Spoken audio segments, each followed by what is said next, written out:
ನಮ್ಮ ಊರಿಗೆ ಒಂದ್ಸಲ ನೀವು ಬರ್ಬೇಕು.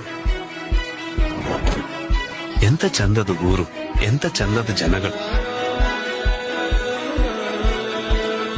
ನೀವು ಒಮ್ಮೆ ನಮ್ಮೂರಿಗೆ ಬಂದ್ರೆ ಉಂಟಲ್ಲ, ಯಾರು ನಂಗೆ ಕೇಳಿದರು ದಾರಿನ ನಾನೇ ಕಳೆದು ಹೋಗಿರುವೆ ಅಂದಿನ ಎಡವಿದ ಕಲ್ಲಿನ ಅವಳನೆ ಕಾಣುವೆ